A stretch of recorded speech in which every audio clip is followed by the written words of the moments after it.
Cancer ভালো হয়। যে কথাটা আমরা শুনে আসি যে যার হয়েছে ক্যান্সার তার নাই অ্যান্সার, কথাটা সম্পূর্ণ মিথ্যা। কেন আমি বলবো যে হোমিওপ্যাথিতে ক্যান্সার ভালো হয়?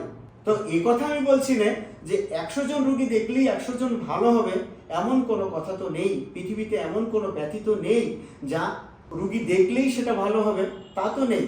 তবে ক্যান্সার ভালো হয়, এ পর্যন্ত আমার কাছে অনেক অনেক ক্যান্সারের রোগী আছে যা বাংলাদেশে বলে দিয়েছিল 20 দিন বাঁচবে, তারা 5 বছর 6 বছর হয়ে গেছে, তারা সুস্থ আছে। ইন্ডিয়া বলে দিয়েছিল 20 ঘন্টার মধ্যে এই রোগী মারা যাবে, ক্যান্সার হসপিটাল ছেড়ে দিয়েছিল, তার 7 বছর বেঁচেছে। ইন্ডিয়া বাংলাদেশ ছাড়া দুবাইয়ে ব্রেন ক্যান্সারের জন্য অপারেশন করা হয়েছিল, তারা বলেছিল এই রোগী বাড়ি যেয়েই মারা যাবে, তারা ছেড়ে দিয়েছিল। নিউরো সায়েন্সে অ্যাডমিশন করেছিল, ওরা বলেছিল সর্বোচ্চ 7 মাস বাঁচবে, তবে 7 মাস বাঁচিয়ে রাখতে হলে 9 লক্ষ টাকা খরচ হবে।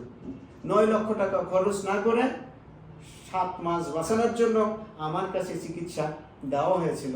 3 বছর বেঁচে ছিল, 3 বছর পরে সেই রোগী মারা গেছে।